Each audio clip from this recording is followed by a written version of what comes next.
Alright, it's the top 5 reasons why Rhaenys didn't roast the Greens. Number 5, her full title is actually the Queen Who Never Was Maegor the Cruel. Number 4, she couldn't hear the millions of people shouting Dracarys through their TV screens. There's just too much noise in the dragon pit. Number 3, she hasn't read Fire and Blood, so just doesn't know what's gonna happen. Shame. Number 2, because then the show would be over and Meleys makes the big bucks, as we all know. And today's number 1 reason why Rhaenys didn't roast the Greens, because Meleys does not eat green aegons and ham. Oh yes.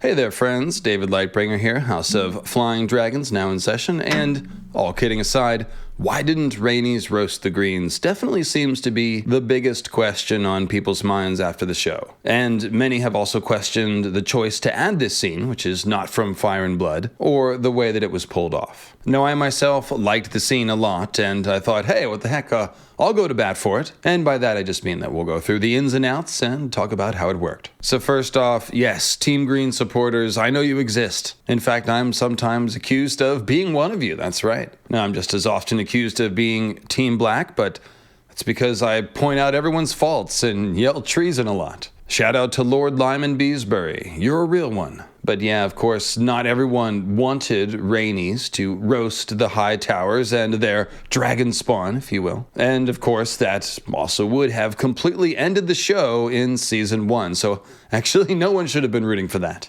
House of the Dragon, shocking twist ending. It's over in Season 1. That's all, folks. Talk about subverting expectations. Seriously though, the real question we want to answer is, of course, why Rhaenys held her fire when she had the chance to end the war before it started, so to speak. So the first thing about that is that ending a war before it starts can also be described as starting a war. And although you can argue that the Hightower coup was in a way a declaration of war, we can also see that there is still a process of negotiation that will take place between the Hightowers and Rhaenyra. Not only a negotiation, but also a period where both sides will attempt to recruit allies and take measure of one another's strength. That's why Alicent, of course, didn't want Rhaenys to take her dragon Meleys and join Rhaenyra's side. There's still a chance to avoid war, in other words, but if Rhaenys were to have Meleys the Red Queen, who looks truly magnificent, all agree, just Dracarys everyone on the dais, well,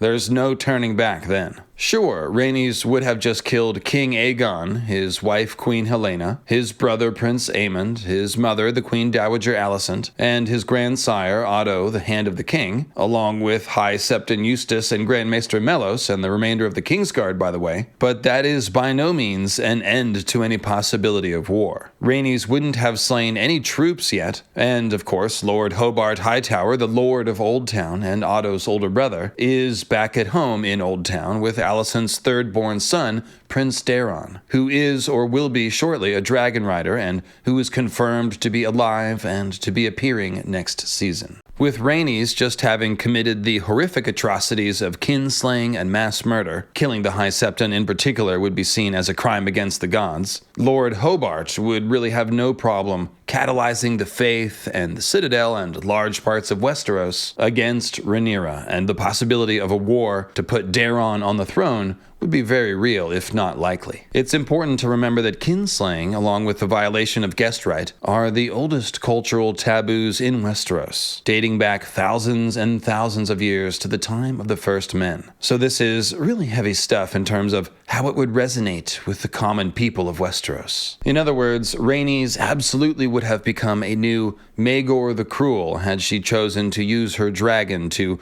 roast her nieces and nephews. And it's not just that she didn't want to be remembered as Rhaenys the Cruel, but that she isn't Rhaenys the Cruel. She's not the same kind of person as Maegor. Yes, she can see the war that's probably coming, but there is still a chance to negotiate, like I said, and I think we conclude that Rhaenys just wasn't ready to become a kinslayer and a butcher, or to be the one that started all the violence. I really think the line that Alicent gave earlier in the episode, "No king has ever lived that hasn't had to forfeit the lives of a few to protect the many," though I understand your squeamishness. Reluctance to murder is not a weakness. Is a very important one in terms of theme. After all, if more of these High Lords were reluctant to kill, as Rhaenys was in the Dragon Pit, then perhaps war could have been avoided, right? It's also likely that Rhaenys might have held her fire because of the political fallout to Rhaenyra and House Targaryen, as well as to herself. So instead of taking things into her own hands, she's chosen to fly to Dragonstone and give Rhaenyra a warning of what's going on. Rhaenyra can then choose to press her case for the throne or not, and doesn't instantly become responsible for Rhaenys having murdered all the Greens without ever having heard that that was something we were going to do. And knowing what we know of Rhaenys, she might have even been thinking, hey, I'm not doing your dirty work for you, Rhaenyra. If you want to be queen, then you take your own dragon and go murder your family. You wear the title of butcher if you want the throne, and that's fair. I mean, it's reasonable. It's also possible that Rhaenys plans to fly to Dragonstone and to try to convince Rhaenyra not to go to war, while also thinking that by bringing her dragon over to Rhaenyra's side, she's strengthening her hand and giving her a better position to negotiate some sort of actual acceptable terms with Alicent. All of which is to say that you don't have to agree with Rhaenys' choice, but we can certainly understand some of the reasons why she made it. Choices like these are, of course, meant to be debated by we the viewers, and I hope I've helped draw out some of what would have been her reasoning. I think what I've laid out here makes a lot more sense than what some of the writers and showrunners said in the inside of the episode, for that matter, which made it more about Rhaenys and Alicent. But let me know what you think in the comments, of course, and I just think it was more about Rhaenys herself and who she was, which is to say, no Maegor the Cruel. Now, speaking of who Rhaenys is, we can also say that, like most of the royalty and the High Lords of Westeros, she is an elitist. Now, I don't mean to be harsh, but as many people have pointed out, we're having all this discussion about the morality and political dynamics of Rhaenys choosing not to kill the leaders of the Green faction, and the High Septon and the Grand Maester and the Kingsguard. But how much concern is given for the innocent civilians who died or sustained serious injuries when Meleys burst through the floor of the Dragon Pit? And I'm asking that question both of Rhaenys and of ourselves, we the viewing audience. Do we remember to think about the little people who suffer when the High Lords play their Game of Thrones? Hashtag Team Smallfolk. The innocent civilians who are literally crushed beneath the feet of the dancing dragons? I mean, Rhaenys may be counted as a mass murderer by some of the populace of King's Landing, simply by sort of accidentally trampling people as she made her escape.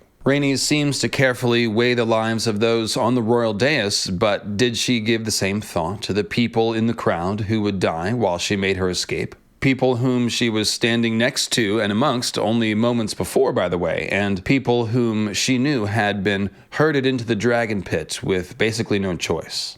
Now, I'm not saying that Rhaenys is a villain per se, or that she's evil, just that she thinks like a royal and probably adheres to some of that Targaryen supremacy stuff that Daemon is on. In the end, this is just the kind of thing that George is talking about when he says gray characters. And in my opinion, the best way to enjoy them is to take it all in, the good and the bad. So we can take in the triumphant feeling of Rhaenys' escape and her dramatic appearance with her dragon and her ruining of the coronation, if you're Team Black, I suppose. And at the same time, we can still think about the small folk who die every time the High Lords make even one move in the great Game of Thrones. Now, one unresolved question that does kind of affect how we evaluate Rhaenys' character is the question of whether or not that was the only way out for Rhaenys and Meleys through the floorboards. And yes, we'll get to Helena's prophecy in just a moment. Now, in the books, the Dragon Pit is set up a little bit differently. There are 40 individual brick-lined dragon caves around the oval of the stadium, each with 2 openings, one to the outside and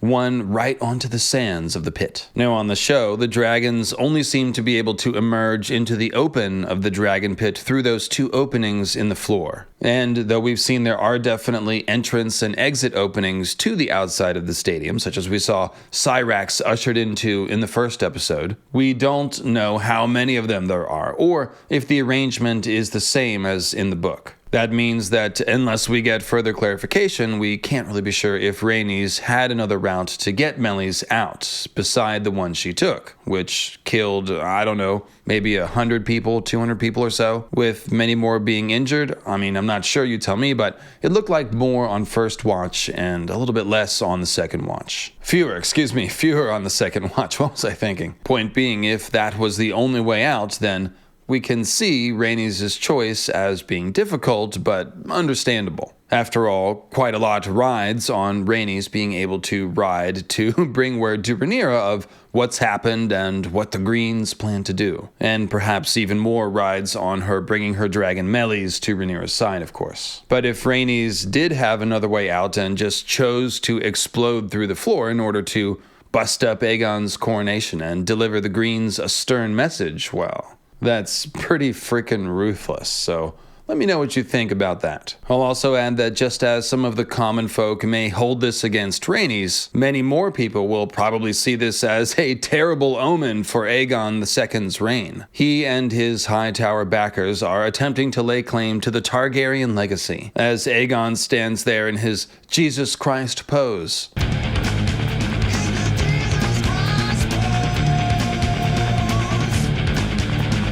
With Blackfire in his hand and the Conqueror's crown on his head and Viserys' prophecy knife tucked in his belt. And, of course, with this coronation taking place in the Dragon Pit, which holds the real power of House Targaryen beneath its floor. And then that very power rises up and absolutely ruins the event. Aegon II is being named Protector of the Realm, and then the very first thing that happens while he's king is something he can't protect anyone from. That's him right there, hiding behind his mother. So this is already a terrible omen, but what makes it especially bad is the fact that everyone in the crowd knows that Rhaenyra was Viserys' named heir, and her name is basically the dragon-sized elephant in the room during this entire coronation. There's already a perception that the ambitious Hightowers have been running a long-range plan to steal the dragon's throne, if you will, and then a giant dragon rises up in fury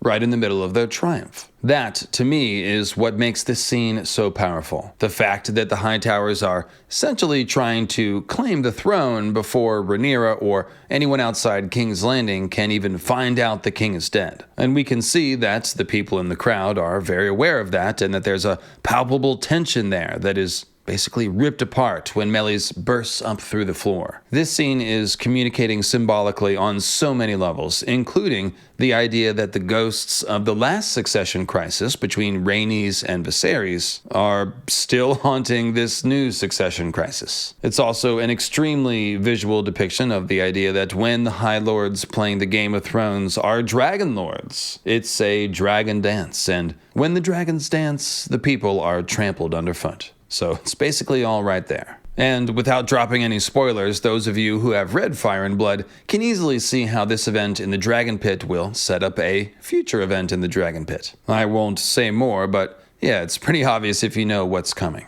And won't that be something? Yeah. Alright, so I got some more cool stuff on the Dragon Pit for you, because I love you guys. Beginning with the idea that Meleys was the beast beneath the boards, of which Helaena spoke of twice now. Once in episode 8 at dinner, and once again in episode 9 when Alicent came to tell Helaena that her father, King Viserys, was dead. Pretty much everything fits with the beast beneath the boards being Meleys. This is certainly the beast which her family needed to beware of, and we've seen that all three events Helaena has prophesied about were all related to the same two topics: dragons and the war to come. Helaena prophesied about Aemond losing an eye to claim Vhagar, and seemingly about the dragon-shaped war banners sewn by the dragons of Team Green and Team Black. So this event with Meleys ruining the coronation would fit the pattern pretty nicely. The only weird thing is the word boards. I mean, perhaps beneath the boards just meant beneath the floor, whether or not it's made of wooden boards. That's definitely possible. But I also wanted to add that if the Dragon Pit is anything like the Roman Colosseum on which it seems modeled, especially the TV version, it would have a layer of wood paneling in the floor beneath its sands. Now, we can only see what look like chunks of stone or concrete flying when Meleys burst through the floor, so take that for what it's worth, but I did find it interesting. The Roman Colosseum had a maze of passageways beneath its floor called the hypogeum, just as the TV version of the Dragon Pit has something similar, and those passageways were covered over with layers of wood paneling and then sand. Obviously, you've got to use stone to support the weight of dragons, but perhaps there's wood involved too, I don't know. And even if there isn't, I thought the Colosseum definitely deserved a shout out with this modified design of the television Dragon Pit. Alright, so another couple of interesting facts about the Dragon Pit.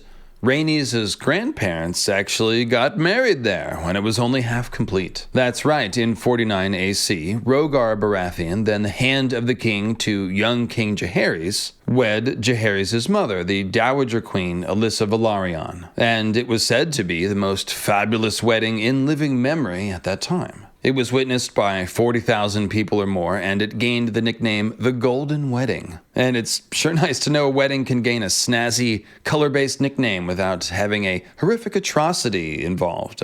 That's encouraging. In any case, this history adds a little extra layer of irony to Rhaenys being the one to crash the coronation here, exactly 80 years after her grandparents threw a rippin' wedding at this same location. Fire and Blood also tells us that King Jaehaerys, whom we met briefly at the Great Council of Harrenhal in the cold open of Episode 1, was cremated in the Dragon Pit in 103 AC. Presumably, the site would have been chosen so that as many people as possible could gather to mourn this most beloved of kings, of whom it was said that all of Westeros, even Dorne, mourned his loss. That's also part of why the Dragon Pit was chosen for the coronation of Aegon II, both on House of the Dragon and in Fire and Blood, so that as many people as possible could witness the event, the better to solidify the idea of Aegon II as the rightful king of Westeros. In fact, in the book version, it says that as many as 100,000 people were herded into the Dragon Pit for Aegon's coronation. And the Dragon Pit is supposed to seat 80,000, by the way, so the